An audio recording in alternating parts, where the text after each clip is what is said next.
Assalamualaikum warahmatullahi wabarakatuh.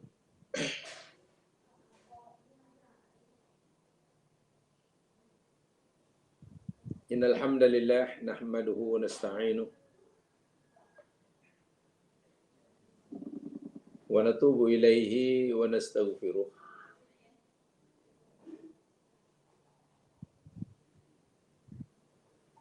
Wa na'udzu billahi min syururi anfusina wa min sayyiati a'malina. May yahdihillahu fala mudilla lahu wa may yudlil fala hadiya lahu.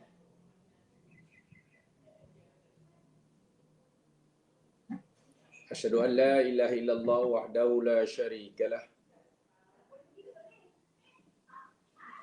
wa asyhadu anna Muhammadan abduhu wa rasuluh. Allahumma salli ala Muhammad wa ala ali Muhammad.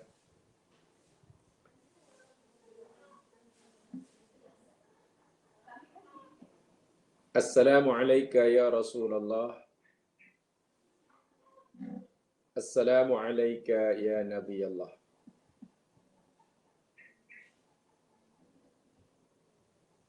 Qala Allah Ta'ala fil Qur'anil Azim wa huwa asdaqul qailin. Ba'da a'udzu billahi minasy syaithanir rajim.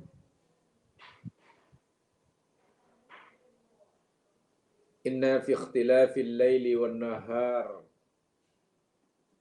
Inna fi khalqis samawati wal ard wa ikhtilafil laili wan nahar la ayatin li ulil albab. Sesungguhnya di dalam penciptaan beberapa langit dan bumi dan silih pergantian malam dan siang itu, sungguh ianya merupakan bukti, tanda kebesaran dan kekuasaan Allah bagi ulul albab. Alladzina yadhkuruna Allaha qiyaman wa qu'udan wa 'ala junubihim. Ulul albab yakni orang-orang yang sentiasa mengingati Allah. Mereka yang hatinya sentiasa bersambung dengan Sang Penciptanya dalam semua keadaan. Berdiri, duduk, berbaring, dalam semua keadaan. Susah, senang, sehat, sakit, rugi, untung. Dibuang kerja, ketika dinaikkan jawatan, hatinya sentiasa bersambung dengan Allah. Wa yatafakkaruna fi khalqis samawati wal ard. Dan fikirnya terus bekerja, bergerak, diguna untuk merenungkan, memikirkan keagungan Allah, kesempurnaan Allah di sebalik ciptaannya.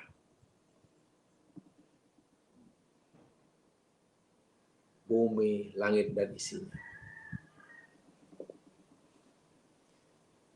Hingga mencapai satu kesimpulan.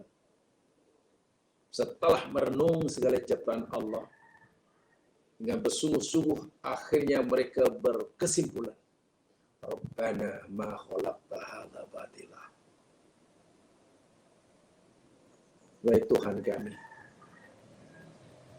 tidaklah Engkau cipta semua ini sia-sia. Engkau telah menjadikan ciptaanmu sebagai sarana untuk Engkau, ya Allah, memperlihatkan kepada kami dengan seterang-terangnya, sejelas-jelasnya betapa sempurnanya Engkau, betapa bijaksananya Engkau, betapa halusnya Engkau, betapa adilnya Engkau. Bahkan sekecil apapun ciptaanmu, hanya berupa virus umpamanya, kuman umpamanya, benar-benar Engkau menunjukkan kekuasaan-Mu di hadapan kami. Subhanak, Maha Suci Engkau ya Allah. Kenapa ulul albab kata subhanak? Selepas kesimpulan seperti itu, ia menyucikan Allah kerana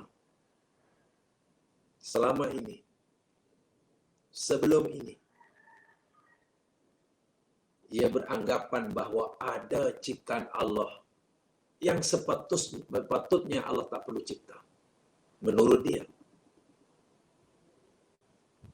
ada sesuatu yang sepatutnya Allah cipta, tapi kenapa Allah tak ciptakan? Apa cipta semua ini? Nyamuk, kuman, virus yang hanya menyusahkan, bencana alam. Kan lebih baik tak payah ada. Hamba-Mu selama ini berpikir seperti itu, ya Allah.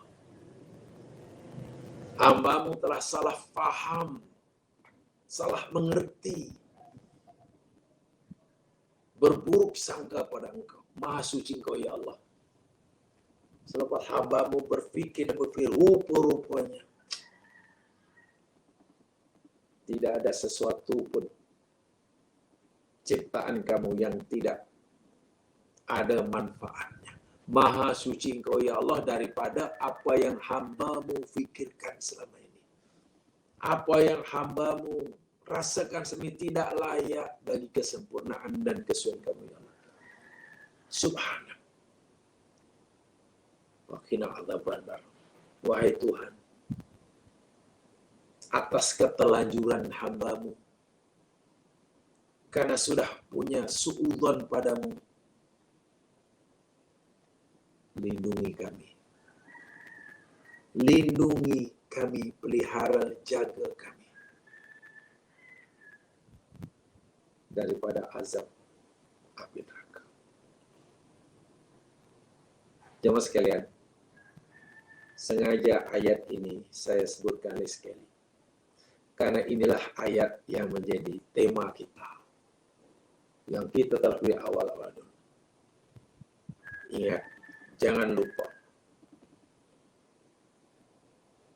kerana tajuk kita ini tafakur ulil albab, jika kita ditanya atau kita tanya pada diri sendiri, siapa ulul albab? Itu jawabannya. Surah Ali Imran, itu jawabannya yang telah kita kupas tempoh hari. Kita mungkin boleh memberi penjelasan yang lain. Ulul albab ialah orang yang begini, orang begitu. Sila, tapi tolong jawaban yang paling tepat, yang pertama dan terutama, siapa mereka yang bergelar ulul albab? Rujuk surah Ali Imran tersebut. Sebab itulah ayat-ayat yang sedang kita pelajari, ayat-ayat yang menyuruh kita benar-benar untuk sedaya upaya menggunakan nikmat fikiran untuk merenung dan memikirkan seberapa dahsyat sebetulnya kebesaran Allah dan seberapa besar manfaat pengajaran yang boleh kita ambil daripada apa yang Allah firmankan tersebut. Muslimin muslimat yang dirahmati sekalian, saya masih bercadang untuk meneruskan uraian kita tentang ayat yang ke-20, muka surat 22. Coba lihat bukunya. Ayat yang ke-20, muka surat 22. Yang tempoh hari saya katakan ayat ni yakni cerita. Dalam ini Al-Quran ceritakan kepada kita tentang zoologi. Al-Quran wal ilmul hayawan. Ilmul hayawan. Zoologi. Cerita tentang angkabut. Beberapa maklumat yang kita telah perolehi daripada kajian kita pada siri lepas, saya simpulkan untuk sementara. Di dalam ayat ini Allah sebut kalimah al-ankabut, yang buat rumah. Kalimah angkabut, ya mas sekalian, yakni kalimah mu'annas. Sehingga dalam ayat tersebut Allah nyatakan kamathalil ankabut ittakhadhat baitan. Ittakhadhat. Tunjukkan bahwa angkabut di situ maksudnya yakni yang betina, bukan yang jantan. Ini hakikat kauniah pertama dan baru diungkap zaman kita, bahwa daripada makhluk kalangan laba-laba ini yang membuat rumah hanya yang berjenis kelamin betina, yang jantan tidak, hanya betina. Dari mana Nabi tahu? Pernahkah Nabi membawa labah-labah ke makmalnya? Tidak mungkin. Siapa yang beritahu Nabi? Adakah waktu sudah ada pakar dalam bidang zoologi yang mengajar Nabi? Tidak mungkin. Lalu siapa yang memberitahu Nabi Pani? Yakni yang berfirman, yang mencipta laba-laba. Ini hakikat pertama. Hanya yang betina sahaja yang buat sarang. Yang jantan tidak. Yang jantan tidak. Yang kedua, kalimah angkabut ini jamaah sekalian, yakni kalimah mufrad. Ini menarik. Angkabut itu mufrad. Karena jamaknya anakib. Ain nun alif kaf ba. Anakib atau anakib boleh. Anakib boleh atau anakib. Ya, dalam bahasa Arabnya sirah muntahal jumu. Angkabut mufrad. Berbeza dengan nama binatang lain yang Allah jadikan nama surah. Contoh, di sana ada surah An-Nahl. Nahlun. Lebah. Atau mungkin namlun. An-namlu. Semut. Nahlun, yang kita nama lebah. Dan namlun, semut. Itu dipanggil kalimat jamak. Kalimat jamak. Karena itu bukan satu jenis binatang. Namlun menunjukkan banyak, bukan seekor. Kalau menunjukkan seekor semut, tambah dengan ta. Namlatun. Kalau namlatun, itu mana seekor semut. Tak di situ bukan menunjukkan betina, menunjukkan seekor. Nahlun, lebah. Jumlahnya ya banyaklah. Itu maksud lafaz jamak. Kalau nak tunjukkan seekor lebah, nahlatun. Tengok. Nahlatun. Ada tak? Saya mengerti fahaman yang sini. Seperti mana bakorun. Bakorun lembu. Berapa jumlahnya? Banyaklah namanya lembu. Takkan lembu hanya seekor. Lalu apa mana bakor? Lembu. Ya, lembu maknanya bukan kambing, bukan unta, bukan ayam, lembu. Jumlahnya banyak. Tapi kalau menunjukkan seekor lembu apa? Tambah tak. Bakorotun. itu merupakan seekor.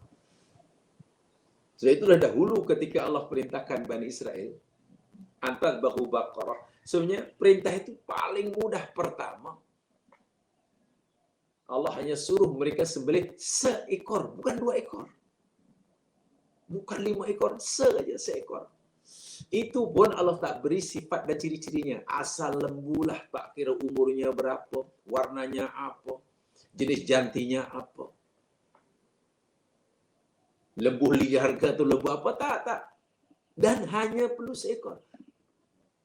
Tapi minta maaf karena Bani Israil ini banyak tanya, banyak soal, akhirnya susah. Nah, itu salah mereka sendiri. Baik, saya ulangi. Bakorun, lembu. Jumlahnya banyak. Banyak. Kalau untuk seekor, bakoratun. Nahlun, lebah. Jumlahnya, wallahualam, sangat banyak. Kalau seekor, tambah tak. Nahlatun. Namlun, semut. Jumlahnya banyak. Kalau tunjuk seekor, tambah tak. Namlatun. Itu ada di surah sebutkan. Qalatin namlah. Berkatalah seekor semut. Bukan berkatalah semut betina. Ada yang terjemah begitu. Saya tahu, kita tahu, dan saya ikut yang kaidah bahasa. Seekor yang beritahu pada yang lain. Bukan kemudian yang itu betinanya, tidak. Berbeza dengan Ankabut. Ankabut itu isim kalimah mufrad. Sebab jamaknya anakib. Pertanyaan, kenapa Ankabut dalam surah ini yakni dipilih kalimat mufrad? Sementara yakni kalimah semut, kalimah nahl, itu yakni jamak, lafaz jamak.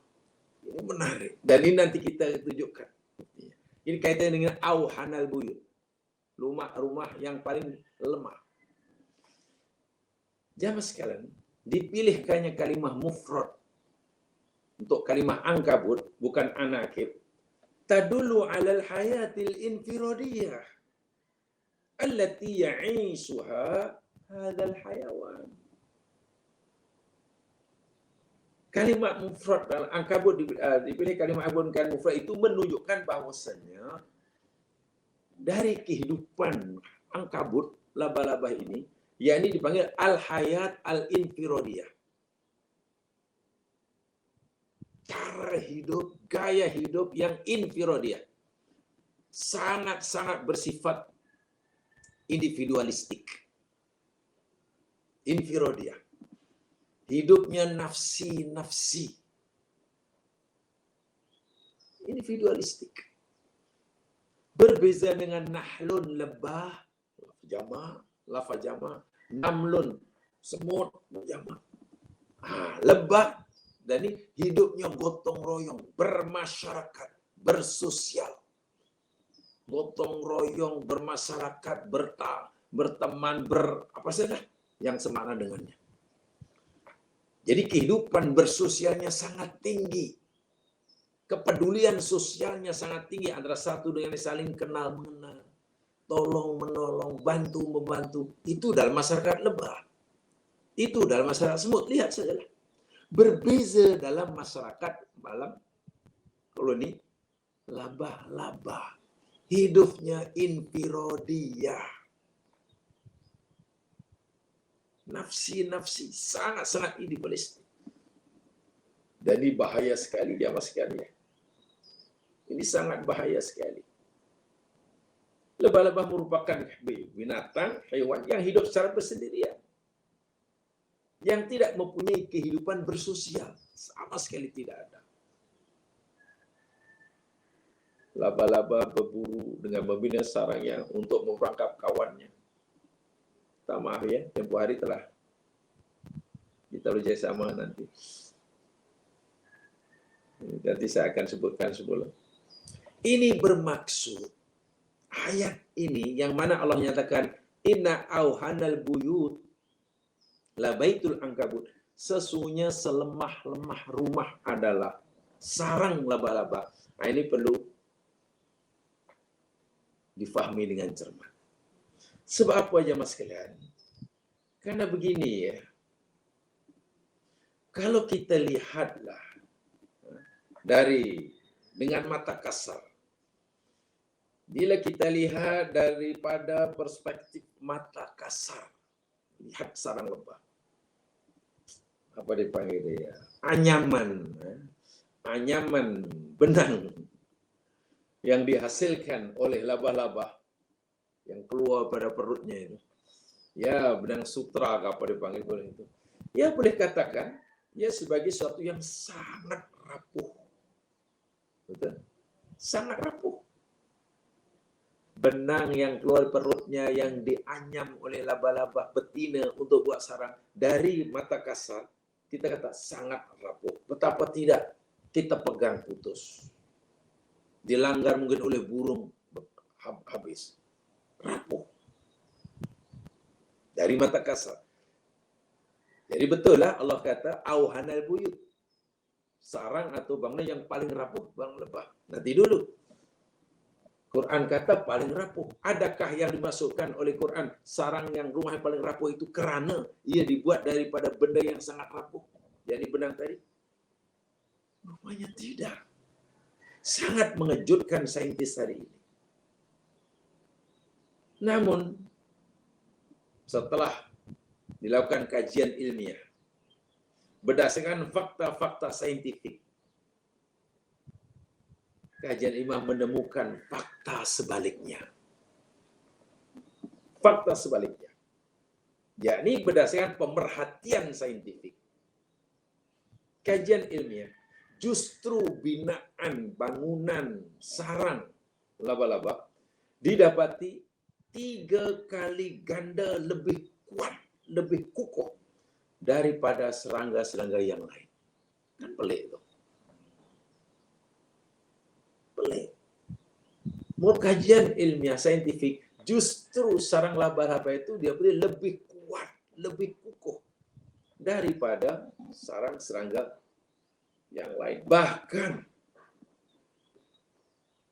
menurut kajian mereka, sutra ataupun benang sutra yang keluar daripada perut laba-laba betina yang dijadikan bahan untuk buat sarang itu 5 kali ganda lebih kuat daripada besi keluli. Saya ulang. Ini menakjubkan kita. Benang laba-laba yang dijadikan bahan untuk cipta buat sarang 5 kali ganda lebih kuat daripada besi keluli. Maksudnya, jika katakanlah ada dawai yang terbuat daripada besi sebesar itu, katakanlah ada dawai sebesar ini umpamanya, dawai seperti ini dan pada buat keluli, terbuat dari keluli, dan benang laba-laba dibandingkan dengan benang laba yang besarnya sebesar ini, syaratnya bukan yang selalu itu sebesar ini. Sama saiznya, sama besarnya. Benang laba-laba itu 5 kali ganda daripada mereka kekuatannya daripada itu maksudnya. Itu maksudnya. Jadi kalaulah kita lihat itu fakta saintifik. Lalu kenapa Allah memberitahu kita sarang laba-laba sarang yang paling rapuh, paling lemah? Sedangkan realiti dia menurut kajian saintifik ia lebih kuat daripada keluli. Nah, disinilah yang mas sekalian yang perlu kita kaji dan ini perlu kita tahu apa gerangan yang Allah hendak sampaikan pada kita untuk kita jadikan teladan. Paham ya? Saya ulangi. Jika kita lihat dari mata kasar, sarang laba-laba itu sarang yang paling rapuh. Karena hanya dibuat dari benang-benang yang halus. Sutra harus keluar pada perut betinanya. Betul. Dari mata kasar. Kalau itu samalah dengan apa yang Allah firmankan. Inna auhanal buyut la baitul ankabut. Sesungguhnya bangunan rumah tempat tinggal yang paling rapuh, paling lemah, yakni rumah sarang laba-laba. Sama. Tapi ingat, ayat ini ayat kauniyah.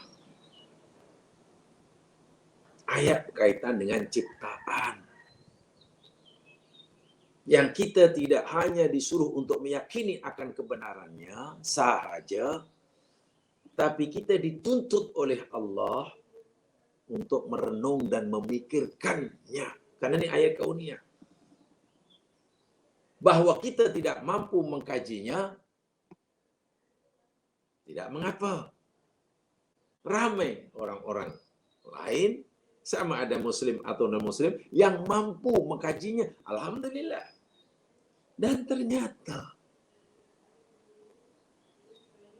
sutra ataupun benang yang dijadikan bahan untuk buat sarang laba-laba itu bukan lemah. 5 kali ganda lebih kuat daripada dawai besi, keluli.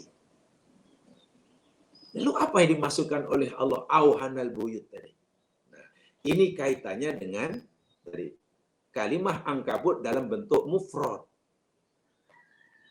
Tadi saya jelaskan, kalimah Ankabut dalam mufrad itu menunjukkan berisyarat bahawa kehidupan dalam masyarakat laba-laba itu yakni kehidupan yang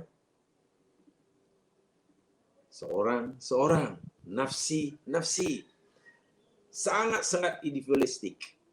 Tidak ada bersosial, tidak ada gotong royong, tidak ada bermasyarakat, tidak ada. Dan bayangkan, kalau kita hidup dalam masyarakat yang nafsi-nafsi. Itu masyarakat yang rapuh, masyarakat yang tenang, yang aman, atau masyarakat yang huru-hara, atau itu mungkin bayang neraka. Hidup dalam masyarakat, semuanya mengambil sikap nafsi-nafsi. Bahkan untuk memastikan kelangsungan hidupnya, yakni dengan cara membunuh, membinasakan yang lainnya. Pasti kita tidak aman. Pasti kita tidak selamat. Baik, saya bacakan ya mas sekalian. Bahasa Arabnya begini. Ad-dha'fu bi faitil ankabut laisa fil khuyut. Kejayaan, nah, tutup pintu, ada orang bising.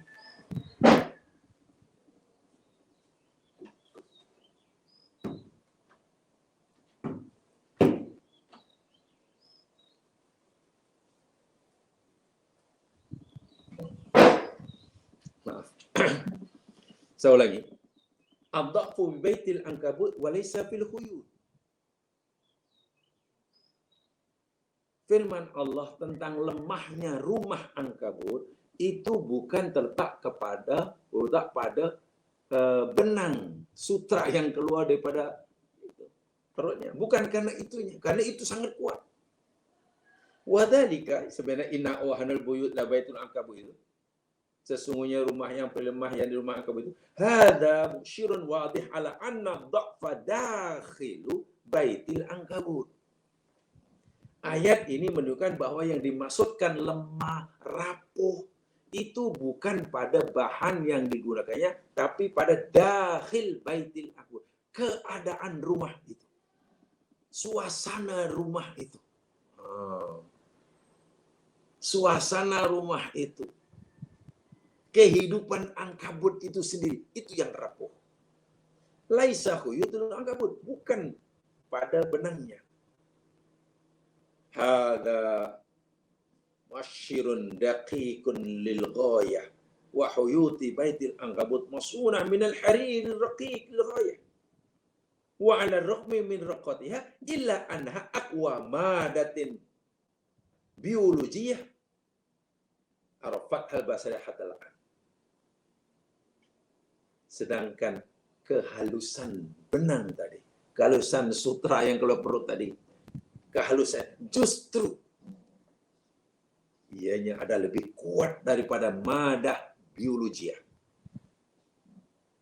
Madah biologia jadi tadi meta itu daripada stil atau tembaga atau apa sajalah, atau apa saja, sangat-sangat kuat. Yakni wa huwa aqwa bi khamsi marratin minal fuladil ma'dani, lebih kuat 5 kali ganda daripada al-fulad al-ma'dani. Fulad ma'dani itu yang dibaja lah, tulis lah.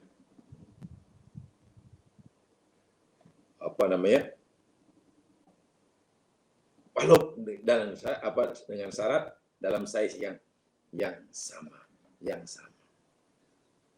Kalau begitu, min huna fa inna dha'fa fi batil ankabut fi dha'fit tarabutil bainal a'dha'i. Sifat lemahnya rumah angkabut bukan pada bahan yang digunakan untuk buat sarang, tapi pada rapuhnya hubungan kemasyarakatan, rapuhnya hubungan kekeluargaan, rapuhnya hubungan antara anggota masyarakatnya, antara seekor laba-laba ini dengan sebenarnya. Langsung masyarakat bukan masyarakat bersosial. Bukan. Hidupnya nafsi-nafsi. Hanya mengutamakan diri sendiri. Bahkan untuk memastikan ia terus hidup, caranya yakni dengan membunuh yang lain. Pergaduhan hanya untuk bertahan hidup. Untuk mampu makan, dapat makan makanan yang cukup, kalau perlu dibunuh dan dimamah itu saudara sendiri. Semua sudah tahu jamaah sekalian bagaimana kejamnya yang ada terkenal sebagai Black Widow ya. Terkenal sekali. Dia hanya ingin menarik si jantan, si betina selepas siap buat sarang. Ia ingin menarik si jantan akan mau mendekatinya bila saat mengawannya saja. Bila nafsu libidonya sudah tidak mampu dibendungnya, ya dipikatnya itu si jantan. Jantan datang. Jantan tak punya rumah. Si jantan tidak punya rumah karena tak reti buat rumah. Karena memang Allah takdirkan perutnya tidak mengeluarkan benang-benang itu. Ya suruhlah si jantan, dah lah rumah tak ada. Tiba-tiba ada si betina punya rumah cantik pula. Menariknya, dirayunya, datanglah dia. Apa yang berlaku selepas si betina puas mengawan, memenuhi tuntutan nafsu libidonya, dibunuhnya itu si jantan.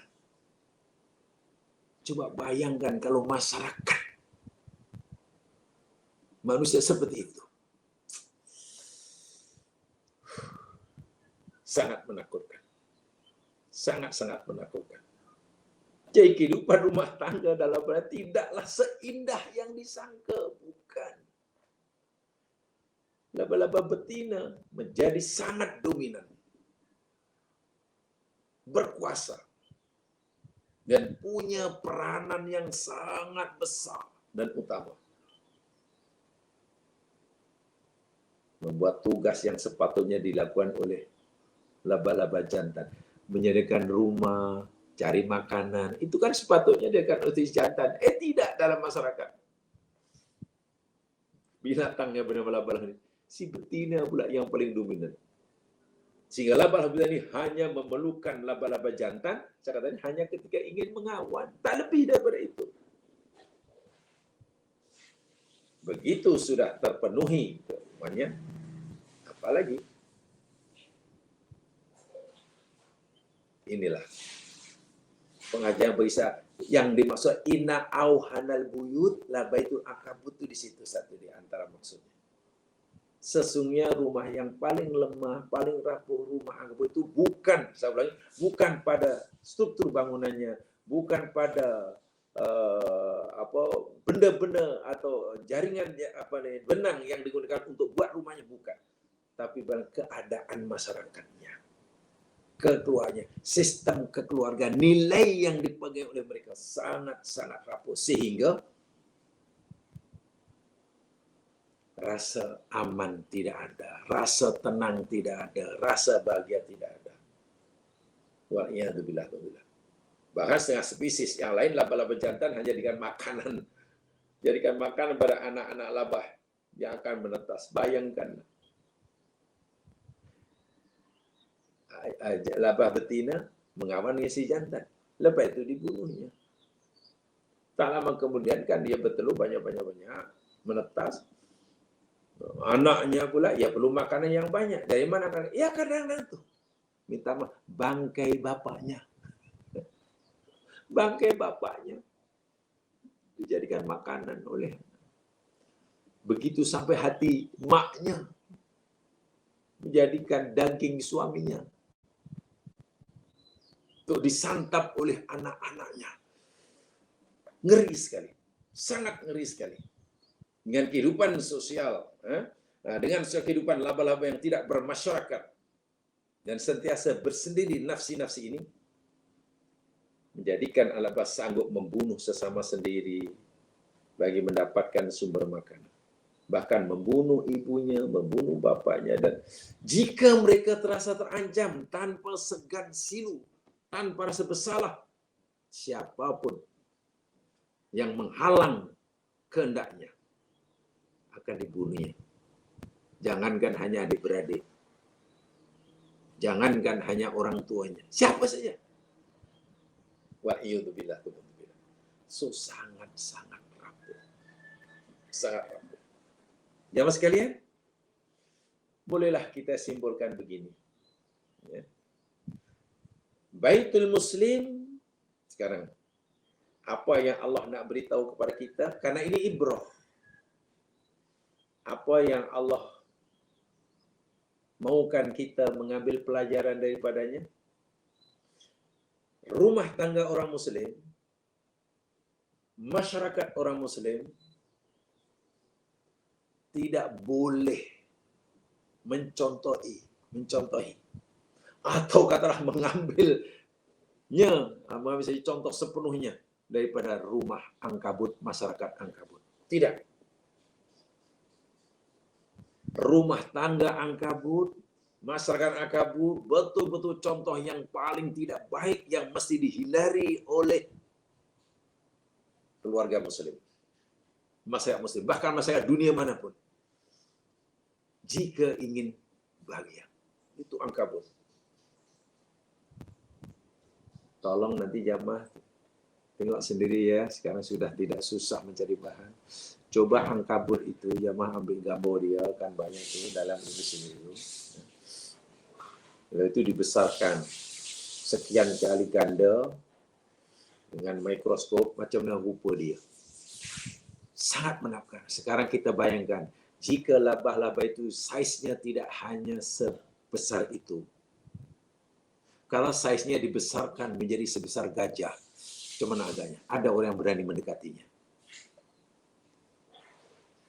Tak ada, dia jauh lebih menakutkan daripada rupa gajah, lebih menakutkan daripada rupa rimau.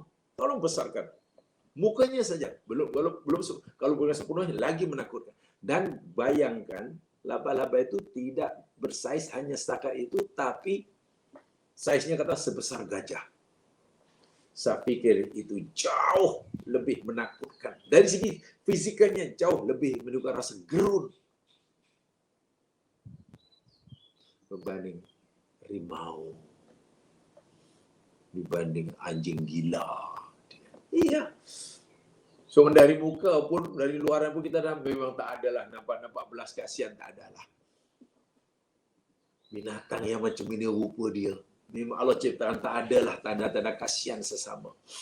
Hidupnya pasti ganas, hidupnya pasti keras. Berebut makanan, berebut kekuasaan, tanpa pedulikan halal haram. Yang penting aku dapat. Bayangkan kalau masyarakat seperti itu. Ini masyarakat Ankabut. Kalau keluarga seperti itu, apa berlaku? Hancur. Baik, beberapa kesimpulan saya bacakan. Baitul Muslim, baitun qawiyul alaqat. Rumah tangga orang Muslim. Ini kita ambil pelajaran ya sebagai orang Muslim ya.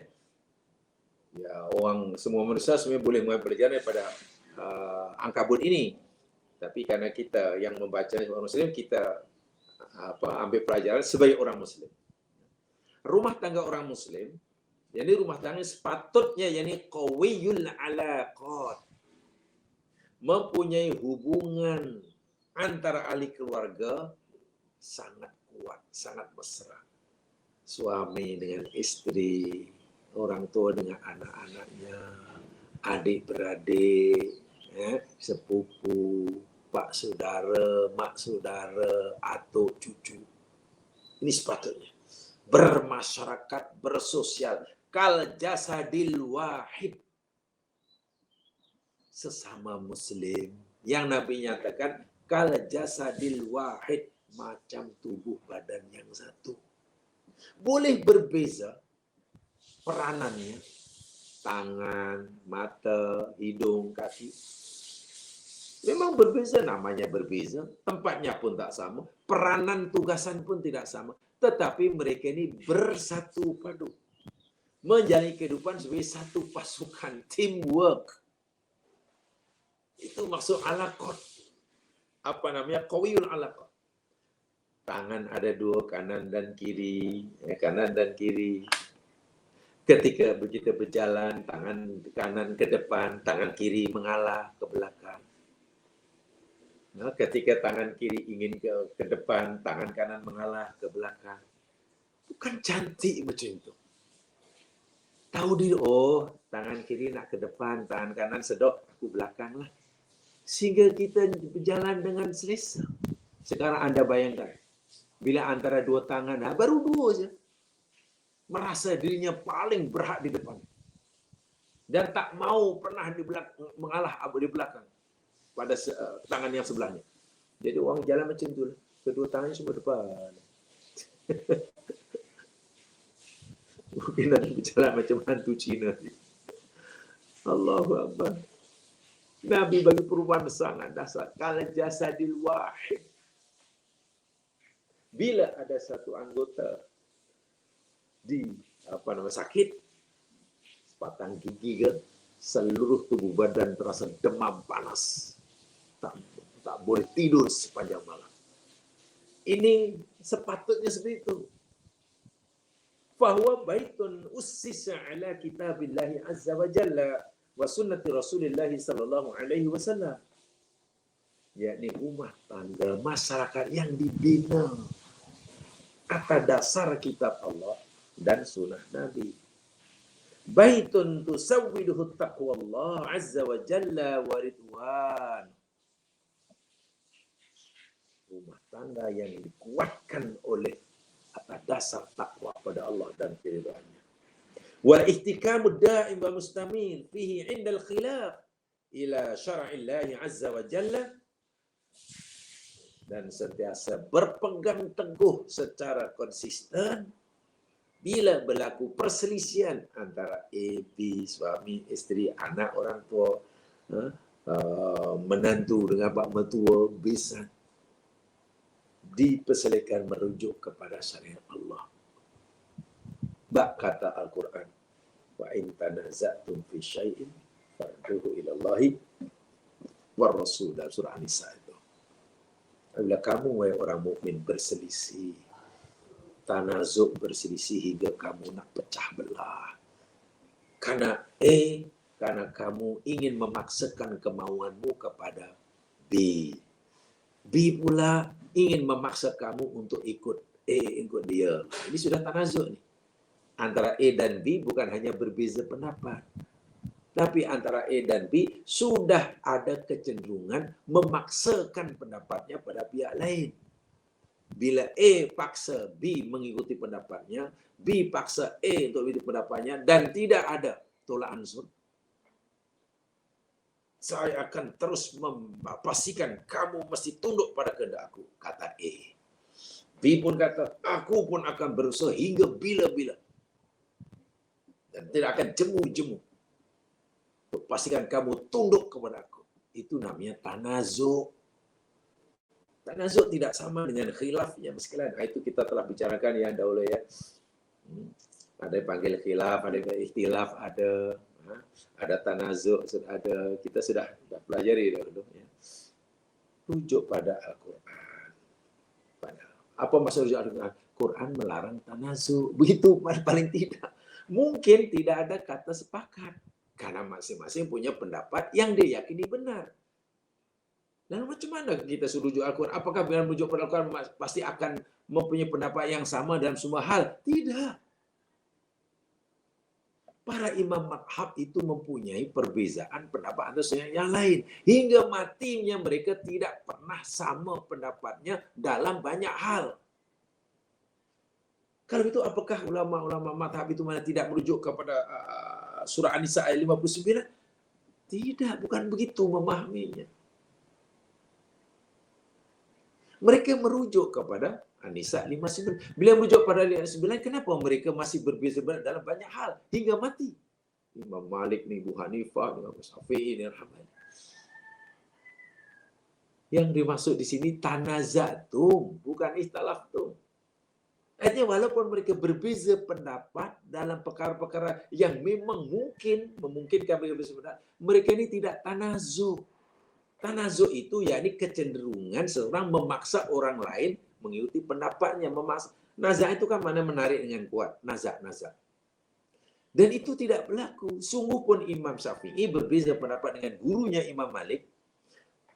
Imam Malik berbeza pendapat dengan muridnya Imam Syafi'i. Imam Malik tak pernah paksa Imam Syafi'i, selagi engkau tak menerima pendapat aku tak mau mengakui kamu sebagai muridku.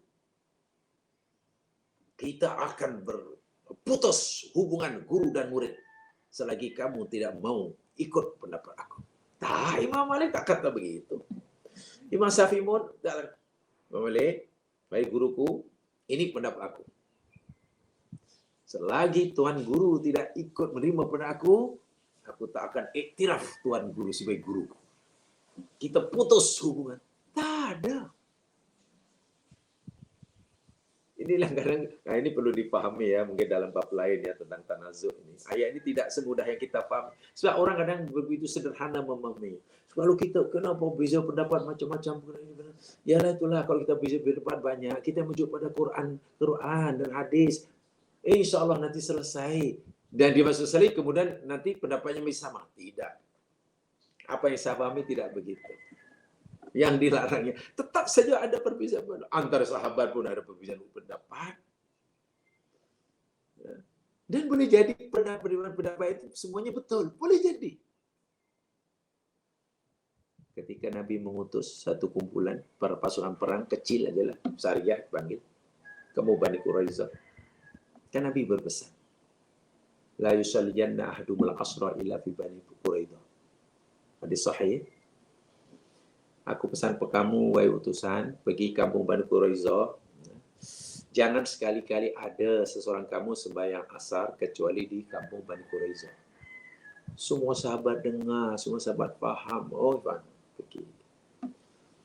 Setelah pergi kampung Bani Quraisyah, masih di tengah jalan, sudah masuk waktu asar. Tengok, sudah masuk waktu asar. Yang satu kumpulan, sembahyang asar. Alasannya apa? Masuk waktu sembahyang lah. Kita masuk waktu asar, sembahyang. Lagi pula sembahyang asar tidak tentukan tempatnya di mana saja. Di jalan boleh, di kebun boleh, di masjid boleh. Sembahyang asar. Yang satu, tidak, aku tak akan sembahyang asar. Sebab Nabi kata, jangan sekali-kali kamu sembahyang asar kecuali di kampung Quraisyah. Nabi suruh kita pastikan solat asarnya di kampung Quraisyah. Tak boleh jalan. Tengok, berbeza pendapat. Yang satu sholat asar di dalam perjalanan, yang satu tak mau kecuali kamu. Dan sampai ke bulan itu sudah habis asar. Macam mana nih? Hadisnya sama. Mereka semua mendengarnya, tapi memahaminya berbeza. Apa ini yang dimaksudkan bila berbeza di mana merujuk pada Nabi dan nanti? Apa yang dimaksud ayat ini? Betul, kedua-duanya akhirnya. Selepas itu rujuk pada Rasulullah. Saat itu kami pergi ke Bermuda sebenarnya kau utus dan kau telah memberi peringatan jangan sekali-kali ada di antara kami yang sholat asar kecuali di kampung Bani Quraisyah. Masalahnya belum pun kami sampai di kampung Bani Quraisyah, sholat asar waktu asar dah masuk. Sebagian kami sembahyang di jalan itu. Sebagian kami tak mau sembahyang karena memahami arahan engkau macam itu. Kami berat sembahyang karena engkau telah beritahu dalam sabda engkau yang lain. Masuk waktu sembahyang di mana saja. Apalagi kau telah memberitahu kami ya Rasul. Satu amalan yang paling utama itu sholat di awal waktu. Oh, iya. Lalu Nabi tanya, kenapa engkau sholat di tengah jalan? Sebelum sambut, iya, karena waktu itu sudah masuk dan tidak ada alasan kami untuk tidak ini. Apa ya, kenapa kamu tidak sholat di tengah jalan? Ya, karena engkau larang ya Rasul. Ya Rasul. Nabi, ya kamu betul. Nabi tidak menyalahkan. Keduanya betul. Yang sembahyang di kampung Banu Quraizoh tadi, karena ia memahami zahir hadis. Zahir hadisnya macam itu, apa boleh buat? Ya, salah. Nabi tak salahkan yang sembahyang, yang sembahyang di tengah jalan pun Nabi tak salahkan. Ya karena sudah masuk waktu. Dan yang sembahyang di tengah jalan tadi memahami hadis Nabi tadi, oh Nabi suruh kita berjalan cepat, laju-laju, sehingga nanti sembahyang asarnya danlah di kampung Bani Quraizoh. Bukan Nabi melarang kita sholat asar kecuali di kampung Bani Quraizoh. Nabi suruh kita pergi cepat-cepat, lekaslah, lajulah. Nanti sembahyang asarnya danlah di sini. Masa itu kita agaknya lambat, leka. Jadi belum sampai kampung Bani Quraizoh ada. Tengok, tetap saja perbezaan ada. Tapi mereka tidak gaduh. Tidak saling memaksakan pendapat yang lain. Itu maknanya merujuk kepada, coba kalau itu diamalkan. Indah aja mas sekalian. Masalahnya ya, tentang perbezaan pendapat, oke, itu sudah masing-masing ada. Yang kadang kita tersilap tuh memaksakan pendapat orang. Seakan-akan kita tak pasti selagi orang itu belum ikut pendapat kita. Pihak lain pun begitu juga. Coba macam mana? Minta maaf. Dalam konteks pelajaran kita hari ini, nampaknya di situ ada masyarakat kita yang seperti itu, nampaknya ada dijangkiti penyakit masyarakat angkabut. Iya. Melihat yang lain sudah menjadi musuh. Coba, merasa amankah kita hidup di dalam masyarakat? Kalau di masyarakat, atau keluarga, atau mungkin negeri, atau mungkin negara. Yang setiap orang memandang orang lain itu yang berbeza berat dengan itu sebagai musuh. Saya punya cita-cita ini, nah itu. Dia pun rupanya nak ingat juga. Saya sudah pastikan saya yang dapat dan ia adalah. Ya, sepatutnya bersaing secara sehat lah. Kan boleh bersaing secara sehat. Bukan dengan mencantas. Itu angkabut. Boleh mencapai cita-cita yang diharapkan satu. Awak ingin berjaya? Ya, saya. Awak nak projek itu? Ya, saya nak. Kata A. Kata usahawan B, saya pun nak. Sila. Si. Ada 3 usahawan. Ada 3 businessman maukan projek yang ditawarkan itu. 3 semua yang diinginkan satu. Berboleh. Okey, bersainglah, tunjukkanlah. Buatlah ketah kerja yang paling munasabah, paling bagus, paling boleh dipercayai, yang paling nanti biar dinilai oleh yang berkuasa. Begitu cara dia sehat. Ini tidak. Rupanya dia pun nak juga, nak siap kalau dia sampailah potong trip saya. Kalau dia tiba-tiba potong saya, siap. Akhirnya bukan dia coba meyakinkan kepada pihak kuasa bahwa dia yang paling layak, paling bagus sudah, tapi dengan cara mencantas yang lain, membuka. Ini masyarakat angkabut. Inilah yang Allah suruh renungkan. Rumah yang kita bina bukan lagi rumah yang aman, yang selamat, rumah yang rapuh. Rapuh tak rapuh macam mana? Bila-bila masa kita jatuh, bila-bila masa kita jadi mangsanya. Akhirnya mereka berfikir, sifat manusia ini sentiasa ingin mengalahkan yang lain. Sifat manusia ini ada kecenderungan membunuh yang lain. Jadi sebelum kita dikalahkan, sebelum kita dipinggirkan, sebelum kita dibunuh, elok kita bunuh lebih dahulu. Coba, kalaulah pikiran seperti ini, aman ke masyarakat? Inilah Ankabutnya di situ. Allah diingatkan, tahu tak, wahai orang mukmin. Masa Ankabut itu orang yang masa paling lemah. Karena ini hidupnya nafsi-nafsi. Subhanallah. Betul jamaah sekalian, ayat ini kita pelajari dari aspek tafakurnya, walaupun ayat ini sebenarnya perumpamaan orang kafir, betul ya? Perumpamaan orang kafir menyembah selain Allah lah. Nah itu aspek akidah. Jadi kita, penjelasan kita ini, kita tak tumpat pada aspek akidahnya, kan memang bukan itu yang sedang kita bicarakan. Aspek tafakur, apa pengajaran yang boleh kita? Aspek akidah lain nanti penjelasannya. Karena ayat ini memang syarat dengan muatan makna. Sehingga jamaah sekalian, ya, Baitul Muslim, baitun fihi shaghir marhum. Masyarakat Islam, rumah tangga Muslim, negara yang majoriti Muslim, sebenarnya jadi negara rumah tempat tinggal yang boleh didiami oleh, di sana ada anak kecil, anak yang lemah, yang patut disayangi. Bukan dijadikan mangsa. Di sana ada yang baru lahir, yang dhaif, bukan terus ditekan, tapi dibela, disayangi. Muhatun beriayah wal inayah wal hub. Mereka lah justru orang-orang yang memerlukan perhatian lebih, penjagaan lebih, pelindungan lebih, bantuan lebih, bukan malah diperalatkan. Dalam masyarakat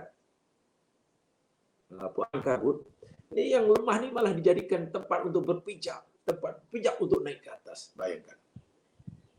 Untuk menjaga perutnya agar tetap kenyang. Bagaimana caranya? Ya dimakan aja lah dia. Allahu Akbar walillahilhamd. Kamu masyarakat kecil aja. Kamu tak perlu, kamu menyusahkan hidup. Saya ingin naik ke atas. Karena saya ingin atas perlu tangga, ya tangganya kamu, aku pijak kamu. Kamu masyarakat lemah dan kecil. Bahkan menyusahkan ada. Aku ingin senang, perut aku lapar.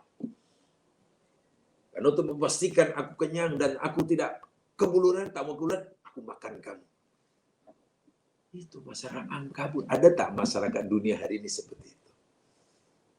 15 abad yang lalu Allah dah ingatkan. Wal kabir fihi mungkin muhtaram.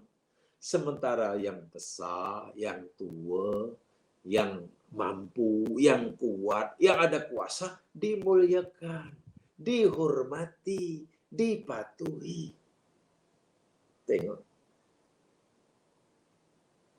Ingat Nabi bersabda, Laisa minna man lam yarham saghirana wa lam yuwaqqir kabirana. Bukan termasuk umatku, Nabi kata, sesiapa yang tidak mau mengasihi yang kecil, yang lemah, dan tidak mau menghormati, memuliakan yang lebih tua dan yang tua, yang berumur.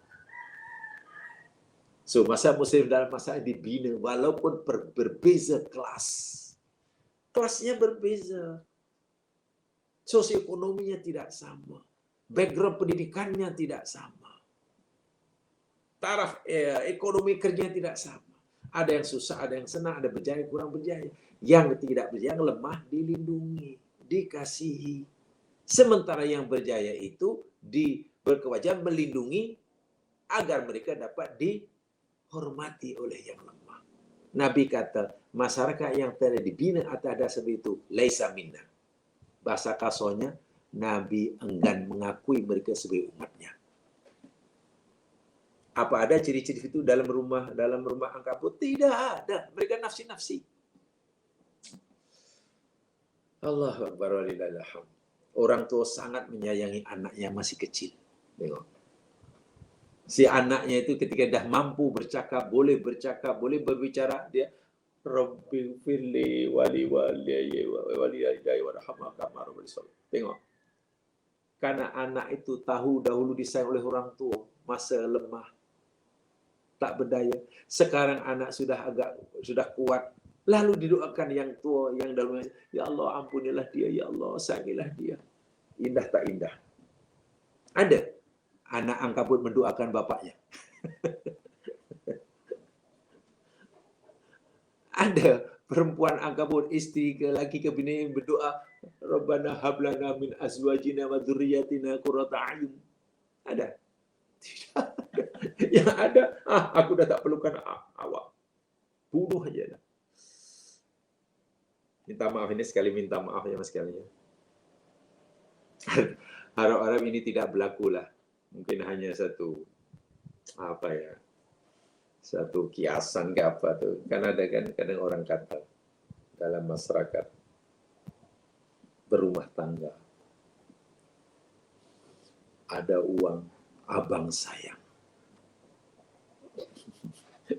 Tak ada uang, abang buat tendang.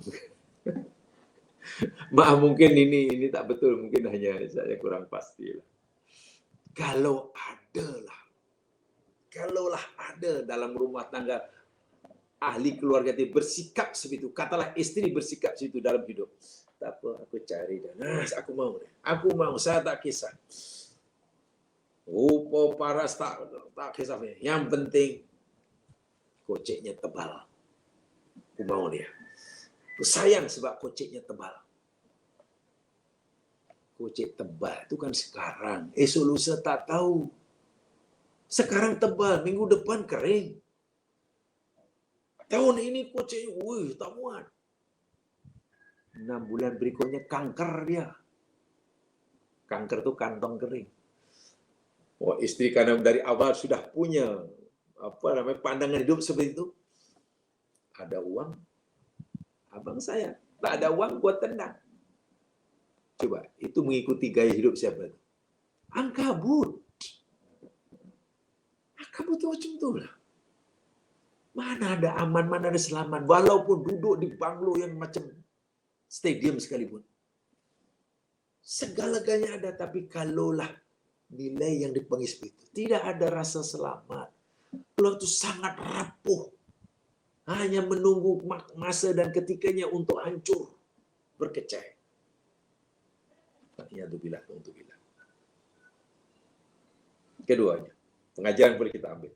Baitul muslim, baitul kulli fardin fihi yuhibbu li akhihi ma yuhibbu li nafsi. Rumah tangga muslim sepatutnya, bahkan sewajibnya, tidak boleh mencontohi rumah tangga angkabut yang nafsi tadi.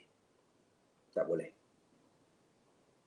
Rumah tangga muslim adalah rumah tangga yang tiap-tiap individu dalam rumah tangga itu, atau tiap individu dalam negeri itu, dalam masyarakat itu, dalam negeri itu, tiap-tiap seorang penduduk di negara tersebut, yuhibbu li akhihi ma yuhibbu li nafsi.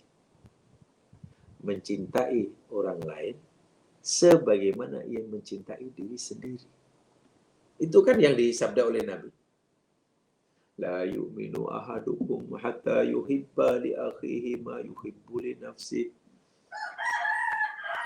Tidaklah sempurna iman seseorang kamu sehingga ia mencintai, mengasihi saudara muslimnya yang lain sebagaimana ia mencintai diri sendiri. Hadis Nabi. Dan hadis Nabi ini, ayat Nabi tak berlaku bagi angkabut. Kalau ikut Al-Quran, dalam surah Al-Hasr ayat 9, wa yu'thiruna ala anfusihim walau kana bihim khasassah. Dan orang-orang yang beriman itu sentiasa mendahulukan kepentingan saudara muslimnya yang lain, walaupun dia sendiri ada kepentingan. Ada makanan. Ingat ya, tolong baca tafsir surah Al-Hasr ayat 9 tentang sababun nuzulnya. Itu jamaah akan tahu nanti. Di rumah itu hanya ada makanan yang cukup untuk anak. Mak bapak tak ada makanan. Tiba-tiba suaminya bersedia menerima tetamu Rasulullah. Nabi dapat tetamu, tapi Nabi tak mampu menjamunya karena Nabi tidak punya apa yang untuk dijamu, untuk diberikan jamuan. Sahabat ini bersedia, ya Rasulullah, tak apa, duduk di rumah saya aja lah, tinggal di rumah saya. Balik jumpa istrinya, wah istriku, Aku bersedia, kita akan dari kedatangan tamu Rasulullah. Tapi tak punya apa-apa makanan, jadi saya sanggup. Tolong sediakan makanan. Kata istri, bagaimana nih bang? Makanan hanya untuk anak kita. Cukup anak kita jadi. Tak apalah. Kita sesuaikan ini untuk Rasulullah kita. Apa macam mana nanti malam ini? Ringkas kita nanti bila malam hari. Ya, tiba masa nak makan tuh. Makanan dihidangkan. Bila kami sudah duduk dengan tetamu itu, ya kamu pergilah pura-pura betulkan lampu kapal macam itu, padam lampu itu. Jadi makan dalam keadaan gelap. Tetamu makan, makannya dihidangkan dengan selera. Tuan rumah, yakni suaminya pura-pura makan, pura-pura mengunyah, ya pura-pura aja, kan tak nampak gelap. Dah itu aja. Tetamu merasa puas, merasa diraihkan, dialu-alukan kedatangannya, tidur. Nah, pagi hari ya sudah. Itu. Selesai, tak ada siapa yang tahu kecuali yang empunya diri, suami dan istrinya. Anaknya disuruh tidur awal. Tetamu pun tak tahu apa yang berlaku hakikatnya. Yang pasti dia sudah kenyang malam tadi. Pagi tadi Rasul diberitahu oleh Allah. Tengok. Bahasa mudahnya lah, malaikat menjadi penghuni langit terkejut, kagum pada orang ini. Sanggup berderma, sanggup memberikan makanan yang masih ia perlukan karena ia lapar kepada sahabat, kepada tetamu Nabi yang perlukan makanan. Orang lapar masih mampu bersedekahkan makan pada orang yang itu luar biasa. Nabi tanya macam mana? Oh, gini. Apa Nabi kata? Wahai sahabatku, ketahuilah, Allah tertawa melihat kamu. Ini salah satu perkara yang menyebabkan Allah tertawa. Hadis sahih ya Mas sekalian. Allah tertawa, Allah seronok, Allah suka, Allah ridho. Turun ayat ini, wa yu'thiruna ala anfusihim walau kana bihim khasasah. Al-Hasr ayat 9. Dan ramai orang-orang mukmin ini seringkali mendahulukan, mengutamakan orang muslim yang lain, walaupun dia sendiri masih ada kepentingan. Dia lebih rela memberikan makanan yang ia perlukan karena dia lapar kepada orang lain. Mencintai orang lain macam sebenarnya yang itu masa Islam, itulah kebahagiaan yang sebenar. Ada dalam masyarakat Ankabut. Jangankan makanannya diberikan pada yang lain, jangan istrinya, betinanya punya si makanan diberikan pada si jantan, suaminya. Si jantan pun mamahnya dimakannya. Nafsi-nafsi. Yang penting aku kenyang, orang lain lapar. Kalau perlu aku makan dia. Yang penting aku senang, orang lain dengan menyusahkan orang lain tak kisah. Yang penting aku berjaya mencapai cita-cita, walaupun terpaksa mencantas puluhan dan ratusan orang yang menjadi penghalang. Itu tidak penting dalam masyarakat Ankabut. Dia memang itu. Dan Masya Allah, Allah tak ingatkan, tapi ini berjangkit kepada masyarakat manusia yang sekarang hari ini. Dalam masyarakat hari ini, minta maaf mungkin termasuk masyarakat Muslim, penyakit Ankabut ini berjangkit. Macam tak kisah. Ingin senang boleh, tapi jangan dengan cara menyusahkan orang. Ingin naik ke atas, capai cita yang tinggi, boleh disuruh, tapi janganlah dengan memijak kepala orang, menjadikan orang lain sebagai tangga pijak.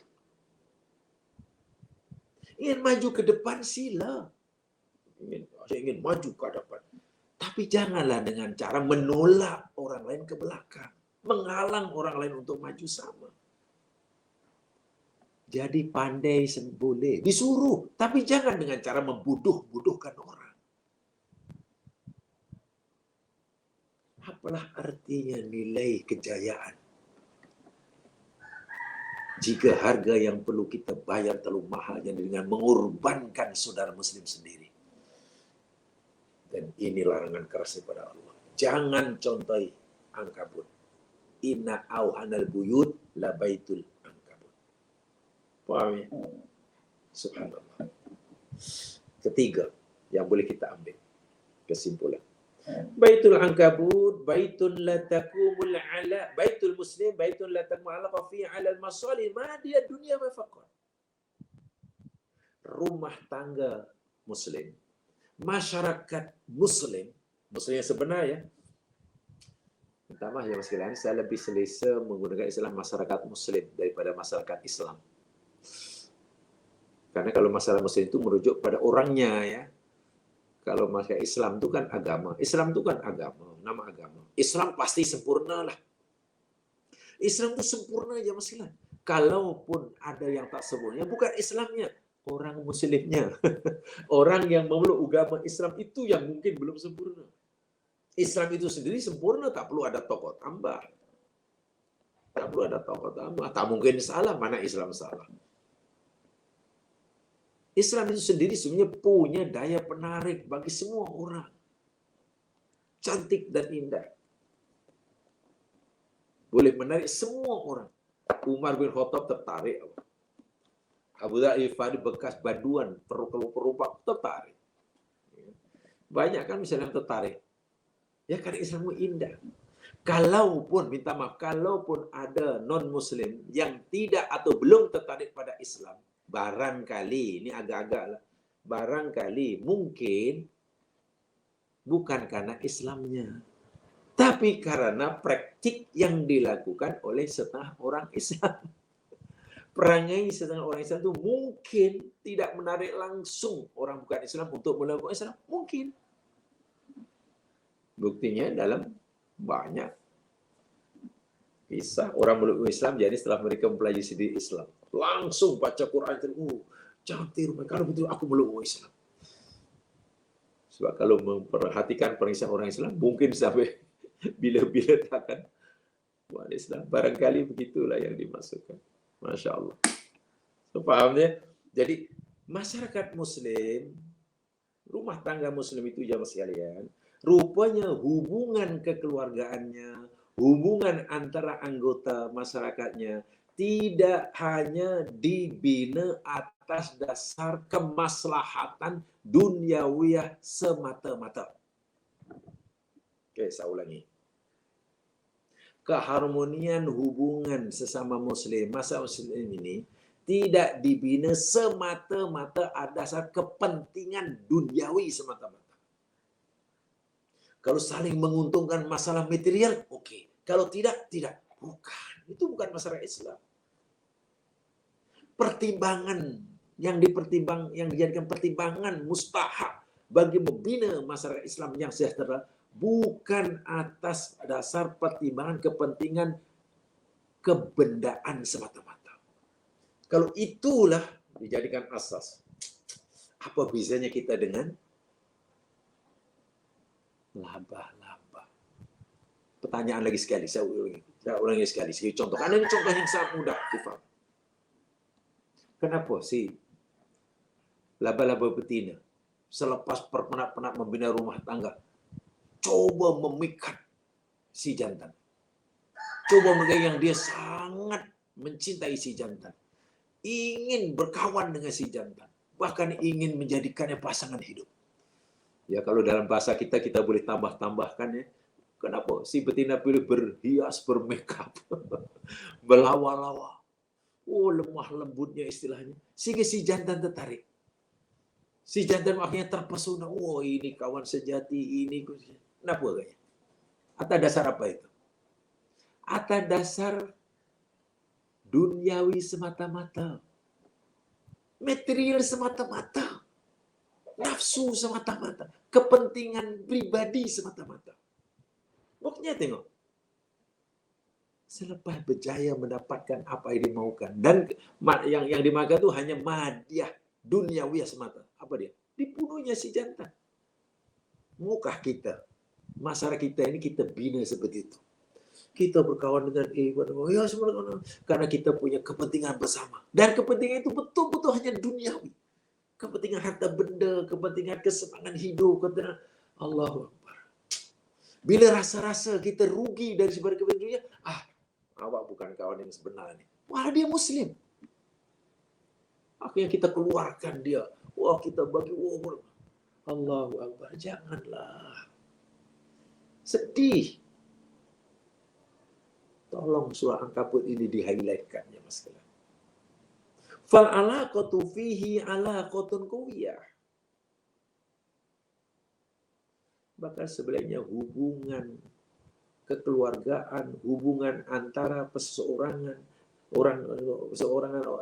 seorang muslim dengan muslim yang lain, individu muslim bisa jadi yakni alaqatun qawiyah, punya hubungan yang sangat kuat dan erat. Tasuduhal mawaddah warahmah walinul janib wal kalimatut thayyibah. Karena hubungannya itu yakni diikat, dikuatkan, dipandu oleh rasa kasih sayang. Mawaddah. Kasih sayang yang diwujudkan dengan perbuatan. Rahmah. Linul janib. Semangat kejiranan. Menganggap jiran itu sebagai anggota keluarganya. Melihat orang mukmin lain itu sebagai ahli keluarganya. Menjaga mulutnya, lidahnya daripada mengeluarkan kalimat-kalimat yang menyakiti muslim yang lain. Kalimatut thayyibah. Ini pengajaran. Macam mana kita hendak membina, menyatukan orang muslim bila mulut kita, ya Allah, mudah sekali mengeluarkan ucapan-ucapan yang tidak senonoh, yang tak patut dikeluarkan oleh kita seorang muslim, dan kita berikan ia sebagai gelaran kepada saudara muslim. Ini dilarang keras oleh agama. Kalau kita melakukannya juga sekarang, coba kita buka diri, kita tanya diri kita sejujur-jujurnya, kenapa ya saya sanggup bercakap kasar? Saya ini muslim. Dan kenapa saya kasar dan tak senang pada dia yang juga muslim? Apa alasan saya? Coba tanya hati yang paling dalam. Nanti akan terdengar suara dari hati yang paling dalam. Ya, pasal kepentingan dunia lah. Pasal kamu ingin meraih cita-cita duniamu. Kalau orang itu punya kepentingan akhirat semata-mata jawasa, jangankan kepada seorang muslim, pada orang kafir pun kita dilarang bercakap kasar. Saya bagi contoh. Baca surah Toha. Semua sudah tahu. Ketika Nabi Musa itu kekasih Allah, Rasulullah, Kalimullah, betul? Harun pembantunya, ya juga pilihan Allah. Pasti benar. Pasti benar, pasal Nabi. Fir'aun itu musuh Allah. Fir'aun musuh Allah. Pasti salah. Orangnya jahat, zalim. Ya, Fir'aun. Apa pesanan Allah pada Musa dan Harun? Ketika Allah utuskan keduanya untuk jumpa Fir'aun, mengingatkan Fir'aun. Idhaba ila fir'auna innahu tagha. Musa,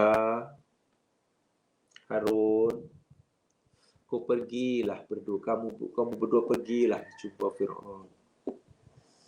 Nasihati dia, dakwahkan dia kepadanya ajaranku. Innahu tagha, dia itu sudah melampaui batas, tauhid.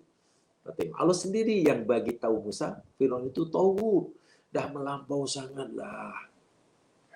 Dia bukan sekadar tidak percaya adanya aku, Tuhan sebagai Tuhan satunya. Dia mendakwa dia Tuhan, dah melampau lah. Tapi Musa dan Fir'aun, dia itu sasaran dakwahmu. Yang kamu pasti maukan dia jadi baik. Apalagi dia seorang raja. Ada rakyat yang mengkaguminya. Ada harga diri, kan raja, pasti ada harga diri. Sebab itu Musa, Harun, faqula lahu qawlan layyina. Katakan oleh kamu berdua pada Fir'aun, sampaikan kebenaranku ini dengan qawlan layyina. Tengok. Coba apa makna ayat ini? Kecuali kalau kita pandai coba nak takwil lah, ya itu Fir'aun, itu Musa ada lain, konteksnya lain, sekarang konteks lain. Itu wallah alam lah kalau kita punya begitu. Kalau Quran yang sudah jelas itu pun kita coba pusing maknanya untuk membenarkan, untuk justify pilihan kita, untuk apa namanya kita untuk justify ucapan kita. Ya, ucapan saya kasar, tapi lain, konteksnya lain. Konteks Musa kepada Fir'aun tak sama konteksnya dengan konteks saya dengan Musa itu utusan Allah, Fir'aun itu musuh Allah. Itu pun Allah masih suruh Musa untuk bercakap lembut. Kita mengaku orang Muslim, orang itu orang Muslim. Kenapa kita tergamak mengeluarkan kalimat-kalimat kotor? Apa punca dia? Ya, puncanya ini demi Allah, karena Allah. Karena Allah apa? Nabi Musa itu karena Allah. Nabi Musa itu berdakwah karena Allah. Karena akhirat. Itu pun bercakap lembut. Kalau kita cakap kasar, nampaknya mesti bukan karena Allah ini.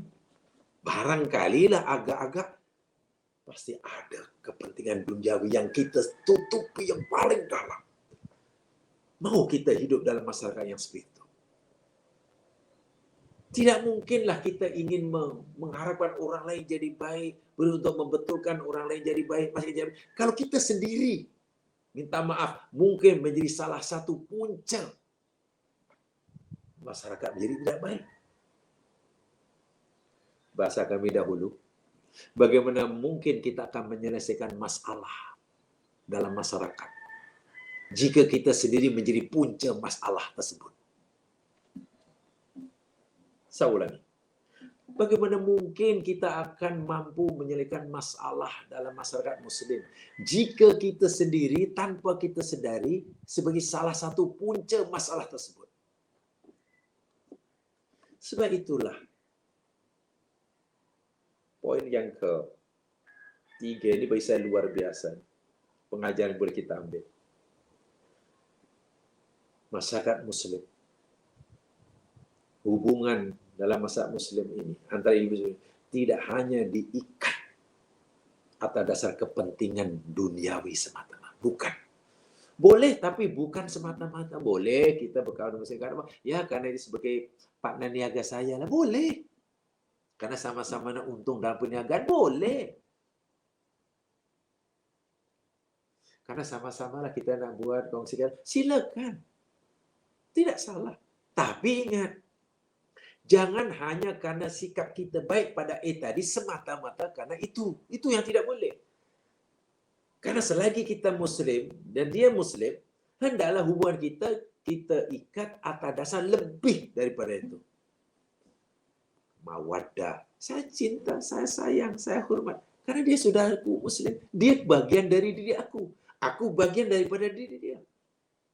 Linul janib. Kalau begitu aku sentiasa berlemah lembut ketika berkawan dengannya. Ini betul juga. Aku mesti pandai menjaga mulutku, lidahku. Jangan sampai mengeluarkan perkataan yang keji, yang menyakiti dia.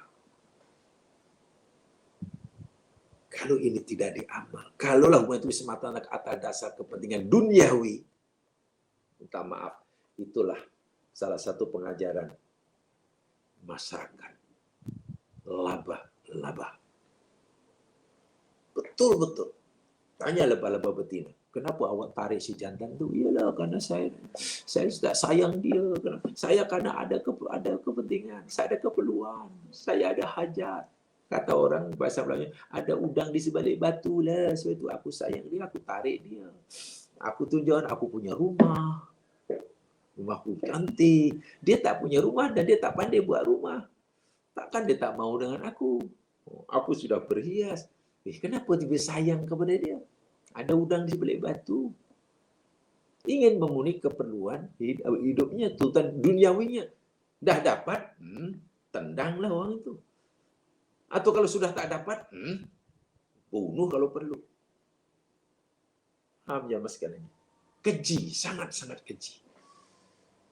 Itu jamaah sekalian.